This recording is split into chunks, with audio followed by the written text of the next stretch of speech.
We are all working on learning how to navigate online or a blended learning format. But having to change how we are teaching shouldn't change what we are teaching. If we did this, we would absolutely be in a constant struggle. I have to tell you guys, I've been fortunate enough to have iPads in my classroom for the past 4 years. And I want to share some applications that I use to teach on a daily basis and that will transition perfectly for distance learning. Now, you may not have the same resources or applications, but it is important to take what I share here and really work it to apply to the resources that you do have.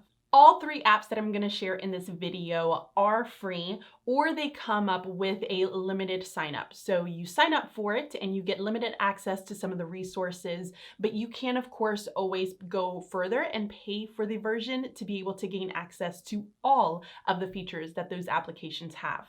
And to be able to model this for you guys, I'm going to be using my favorite 3 Lakeshore resources and show you how each one can be utilized as a blended format or if we go completely online. So I am going to screen record my shot so that you guys can see what I'm doing over on my iPad. But the first resource that I want to share with you are my bingo cards. Now, I feel like I have a love for bingo cards, and maybe this is incredibly nostalgic for me because I really loved them when I was in school. And so I partly think that my students will love them too. Now, while this resource is great to have and gets my students thinking, bingo is kind of hard to play when you can't really share supplies or when you're teaching online. That's where an app called Kahoot comes in. Now, my kids love Kahoot. Many of us have really heard about Kahoot, but if you haven't, it allows you to take your content and create a trivia game where your students will compete to have the most right answers. So for this, you need a free account that you can sign up for and a way to be able to share your code with your students. So let's go ahead and start by opening the new app for Kahoot. Now you're going to see already that I am actually logged in and ready to go. So I automatically am able to see some of the Kahoots that I have access to here. And I'm actually going to create a Kahoot using that Lakeshore resource of bingo cards. Now, I mentioned you can't use everything in here. We're not really going to make it a bingo, but it's more so just a trivia game. So I'm taking the really good resources that Lakeshore has given me with the questions and the answers, and I'm kind of building an entire game off of that. So in order to do this, one of the first things that we're going to do is we're going to go to the bottom right-hand corner, and you're going to see a little button with a plus sign, and it says create. So I'm going to create it here. Now, I've actually already created my cover for this. So I've literally just taken the context clues and I just made a little fancy cover using the app over. So I'm going to click on add a cover image and I'm going to go to my photos and I'm going to find my context clues. There it is. And then here it says alternative text credits, anything that you want to add to it, you can. I'm just going to go ahead and click save at the upper right hand corner. So once I do that, I can give it a title. So I'm going to enter my title here. We're going to call it context clues. And then hit done. And so now at this point, I can add a description, I can make it visible to everyone, but because this is Lakeshore's product, I don't want to make it visible so that everybody can use it. I'm actually going to go ahead and make it private. So that way I am respecting the ownership of this product. So I'm going to add my question here at the bottom right-hand corner. You're going to see that button. And when I do this, it gives me multiple different options for being able to add a type of question. And for this, we're just going to do the basic quiz version. My kids, I cannot tell you guys enough how much my kids love this. So here I have the 4 buttons and I really like that it's just incredibly colorful. I'm going to tap to add an image. Now this is where I'm going to take my cards that I have from the bingo game. Like I said, this one is context clues and I can take a few of them. I'm not going to use all of them, but I'm going to take a few of these cards and one by one I'm going to start to add them into the game.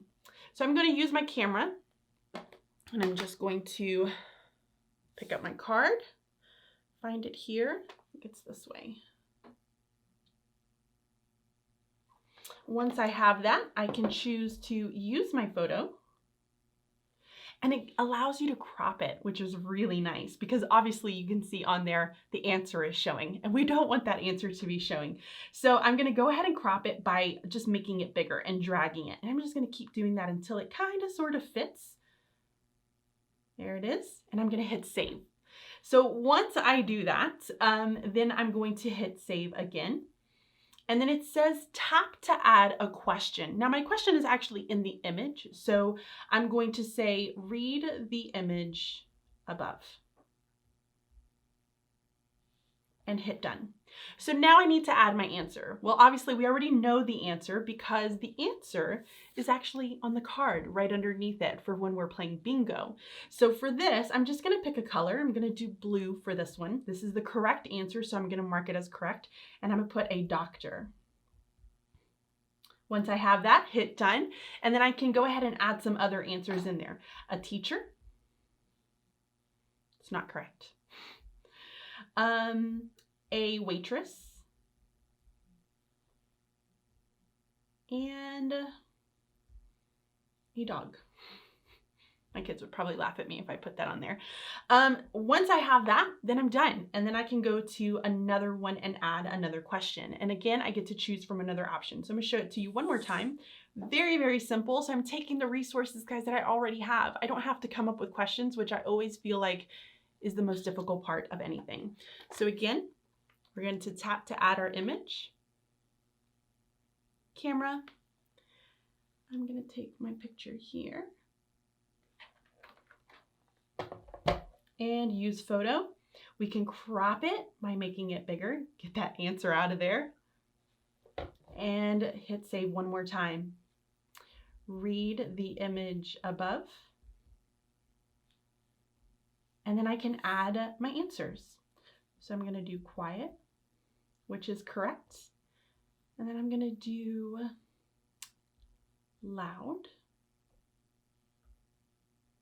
And I'm going to do gone. And I'm going to do crazy. So now I've created my Kahoot game, and you're probably wondering, okay, so now that you've created the game, how do you actually share it with your students? So here's what I end up doing. So for this, I'm going to go ahead and hit save for everything. And so now you're going to see that here's my games. So down at the very bottom, you're going to notice that I have like enter pin, create, and you'll see the my games on the lower right-hand corner. When I click on that, this is the screen that it takes you to. So I'm going to click on the context clues, and then I'm going to hit play. So I'm going to actually do either for a virtual classroom or for a self-paced learning, which is typically the environment that I do it for my class. I'm going to hit assign, and then I'm going to give a limit there, and I'm going to hit create. So it automatically gives me a code that I can share with my students. Now I'm going to just copy the link, because once I copy that link, then I can put it into my learner management system, which I use Schoology. That's what my district has provided us with, but it's very similar to something like a Google Classroom or a Blackboard system. So you would just attach your link to any learner management system that you have. Now, we all know the importance of fluency instruction, and we also know the difficulties that we have when trying to provide fluency instruction online.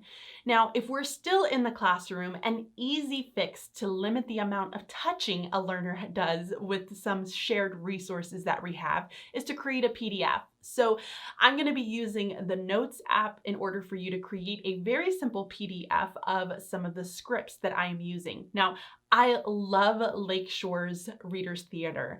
These are incredibly high quality, but it's not just because they give you this great quality. I love it because they go ahead and they highlight for you the speaking parts for each of the individuals that are speaking within that script. So let me go ahead and show you how I go about creating the PDFs for these files. So using my iPad, I'm going to go ahead and open up a Notes app. And then I'm going to go, and you guys can already see that I've already started one. I'm going to start a new note. And then I'm going to want to add I'm going to click on my little camera button, and then I'm going to go ahead and hit scan documents. So once I hit scan documents, then I'm able to start scanning. So I'm going to do narrator 3. I've already done narrator 1. But what's nice is it automatically locates the paper for me. So you can see that I have the paper automatically, it's detecting it. So I'm going to hit my camera there. I'm going to open it up, do it again. And it says keep scan. I think it looks good. And we're going to go to the next one. So again, I'm going to wait until I feel like it's located it. Click the button and do the next side.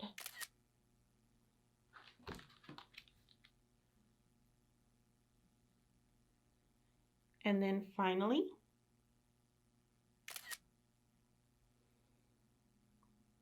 so it automatically detects it, and that means you don't actually have to go through and try to crop it all, which is a huge, huge plus. So once I have that, it's going to ask me to save for. Now, when I'm looking at this, you're going to notice that it's not the right way. So when I click on the image, I can actually rotate it on the upper right-hand corner. There's a little box with the arrow that swoops right over it. I'm going to click on that. And then I'm just going to keep rotating it until I feel like I have it to where I want it. Hit done, and then I'm going to do that exact same thing with the other 2 or other 3 images.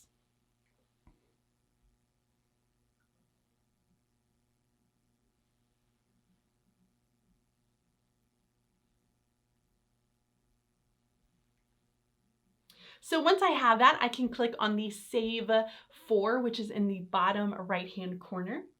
And it's automatically going to save that as a scanned PDF. Now, what's nice is that I can then tell the Notes app to be able to send this PDF where I want it to go. So if you're looking to do some sort of a reader's theater and you're needing to share PDFs, again, you stick to your learner management system. While you're using all of these external applications, you don't want to stray away from getting kids to kind of go to that learner management system in the first place and then kind of branch it out from there. So I'm going to click on the little arrow, the box with the arrow, and that's going to ask me, well, where do you want to send this? So I'm going to tell it, and I don't see Schoology in there on my app, so I'm going to click more, and then it brings up this entire list of applications that you have, and I'm going to hit copy to Schoology because that's my learner management system that I'm going to take it to. And within Schoology, I'm able to create pages for my students to be able to view.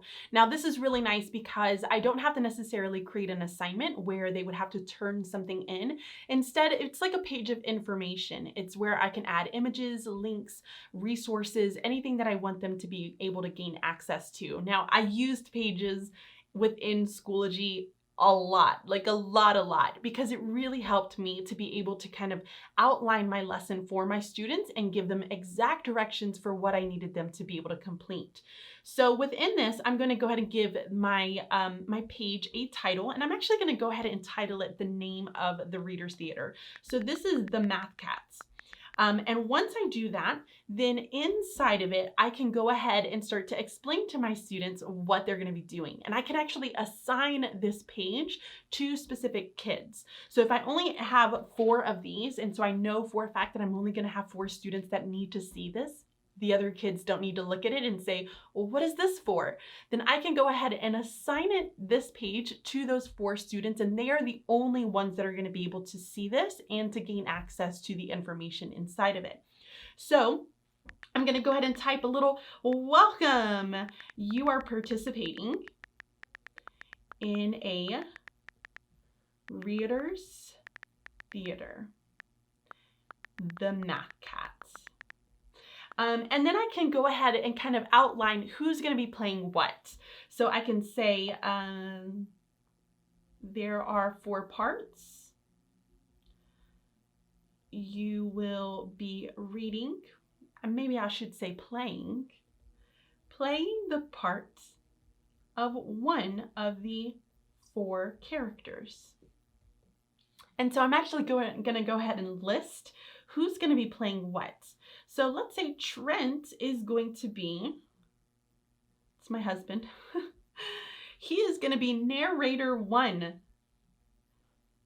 And then I'm going to say Blaine is going to be narrator 2. Ian is going to be narrator 3. And then finally, Bridget is going to play Anna. So once I kind of give them those parts, then I'm able to go ahead and upload the resource and attach it here so that my students can gain access. So when I do this, I go ahead and attach all of the different resources. But when I rename them, I name them in a way so that my students know which one they need to be paying attention to. So I'm actually going to browse here, and we're going to attach a file, and I actually uploaded it into my resources. So once I have that, then I'm going to go ahead and click here. I can see that part, but it says know what. Now that's not the name or of the file that I'm going to be uploading. So what's really nice about this is that I can actually change it. And I'm going to make this one narrator 3. And then I'm going to hit save. So I can go ahead and create it here. I can even add in a schedule if I need to add a schedule for here's the days that we're going to be practicing. So here's kind of the feedback that I need to give you there. I can also upload videos for them of me reading all of the parts so that they kind of have a model of what it kind of looks like and sounds like to be able to hear their parts. And then finally, if we are totally online this year, then you can actually schedule Zoom calls in order to be able to practice with those students. And what's really great is that you can add the links into that page within Schoology, so that way they have kind of a little home for all of the different resources for this particular Reader's Theater. Finally, a Fluency Bank. These are fantastic resources to be able to place inside of a Fluency bin for our students to share. However, we have to follow the guidelines, and so this means that we have to be a little bit more creative this year. So to build an online version of fluency practice, I like to use an app called Classkick, which gives you a limited free subscription, which means you can stay free for as long as you want, but you have limited access to different resources and features that they have available for Classkick. Now, I have only ever used the free resources, the free version of this, and I've never had any issues, and I've used it for the past 4 years. So the purpose of the Fluency Cards is to really allow for your students to have practice and for them to get feedback on their fluency when they're reading. So to create an assignment, I'm going to ask that you sign up for a Classkick in order to gain access. And then once you are in there, you are going to be able to create an assignment. Now in the upper right hand corner, you're going to actually see that I already have 4 assignments that I've just kind of left on there, and I haven't gotten rid of them yet, but I think I only am able to create 20 assignments, whereas with the paid version, you have access to as many assignments as you want. So I'm going to go ahead and click at the top upper right hand corner on that plus, and then I'm going to hit new blank assignment. So I need to give this assignment a name, and typically when I do fluency assignments within Classkick, I will actually use the letter for what it is, because I will place multiples of these fluency cards within that same assignment. So as they move to a different assignment once they've moved up and they've kind of successfully passed that level. So again, I love Lakeshore's product when it comes to their fluency cards. I think it's fantastic. They're durable. You can write on them with a dry erase marker, which my kids love to go back and listen to themselves and be able to mark it up as if they're the teacher. It's really cute when you think about it. But they also give you a variety of different types of fluency cards. So this one is a nonfiction. I have a fiction, and then I also have a poetry here as an example today. They're great quality. So once I have my assignment created, I'm actually going to go ahead and label it Fluency. Ooh, that is not how you spell fluency. Level Q. And I'm actually going to capitalize that and hit done. So it's going to go ahead and generate my my assignment for me. Now you do have to assign it a roster. I'm going to go ahead and for right now, when I click on rosters, I'm just going to hit sample rosters, so you can make an actual group for your kids, but you don't necessarily need to put your kids into your groups. What's really cool about this app is once they have the code, they will enter their names automatically, and so they will just magically pop up for you, which is pretty neat. So I'm gonna have this as a sample roster, and all you are gonna see is this bar that goes up in the very top that has 1, 2, and 3. It's almost like they look like slides. And then underneath it says example student. So this is where your students you would be able to see their personal work here. So to do this, I'm going to click on this very first slide on that blue bar, and I'm going to go ahead and attach an image. Now, I've already taken images of these 3 Fluency cards so that we didn't have to kind of waste that time here. So I'm going to add an image here, choose from photos, all photos. Let's do the rainforest one. Drag and drop the whole thing. And what's great is I can actually make this as big as I want or however small I want. And once I do that, then I am also going to go ahead and tell students what I want them to specifically do. Now, normally with my Fluency cards, we practice with them for so many days. And I give them some sort of feedback for what I want them to be able to work on. But it's also really important that we're modeling the exact practice that we want our students to have. So to do this and to do this virtually, I'm going to go ahead and up at the very top, I have lots of different keys and features that I'm able to use. I'm going to click on the microphone and it allows me to insert a recording. So I'm going to go ahead and record this and insert it so that you can kind of see what this looks like. Rainforests. Tropical rainforests are green with trees and alive with all sorts of animals and insects. These tropical rainforests are only found near the equator. They circle the earth like a belt. You can find them in South America, Africa, and Asia. The Amazon in South America is the biggest rainforest in the world. I'm going to go ahead and stop for all purposes here.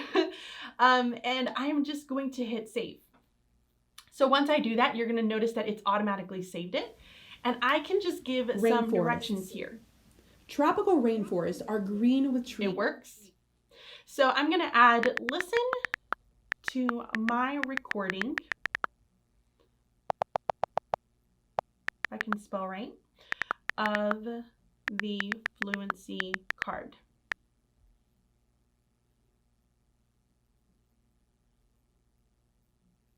Okay. Once I do that, they're going to listen to it, and then I'm going to give them directions in order for the next piece. So their next one is going to be 1.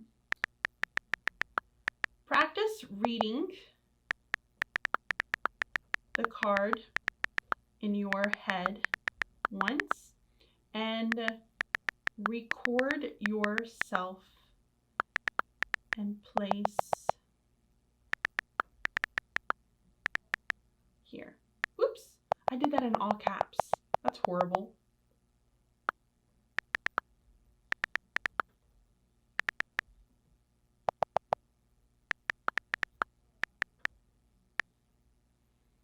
So once I do that, now I can go ahead and move it here. I'm actually going to go ahead and create a box for them so they know exactly where I want them to place the recording. And so in order to do that, I'm just going to, you can either use the pencil or you can kind of draw something out. I think this is one where I'm able to, I'm just going to draw it out here. So here is where I want their recording to go. So once they're done, they're going to place the recording right there for me to be able to view it. And that's where I would be able to provide them feedback. What's great about this app, guys, is where you can see underneath the example students. I can already see what one example student is doing. And it's exactly like a Google Classroom in that it really allows you to create an assignment, and then it kind of duplicates their slides so that students are able to gain access to only their slides, and they're only able to see what it is that they're doing and the feedback that they're giving, that the teacher is giving to them personally. So it's nice because you can give them access even if they're not with you right in that exact same classroom. So I've absolutely had students who have been sick in the past, but they had access to the code and they've gotten on from home, and I've been able to give them some feedback there. So for fluency, I'll read that passage and then I'll enter my recording, and then the student will listen to the inflection and the way that I am reading it and try to practice that over several days. Now, once I'm ready for them to move on to the next one, I can always give them that feedback, and they will see it directly on their slides, which is really nice. And then I can insert another one. So they'll just go from slide to slide to slide, depending on when I want them to have that due. And they will have access the entire time.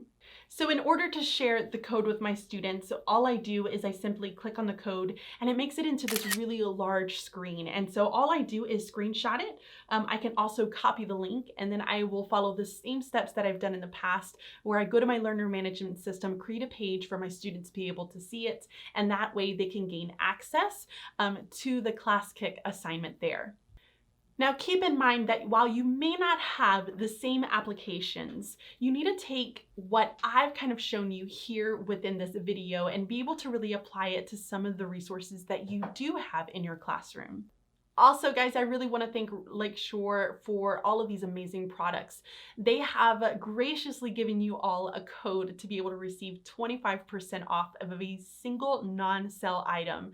So use the 7891 code now through September 30th, online or in stores.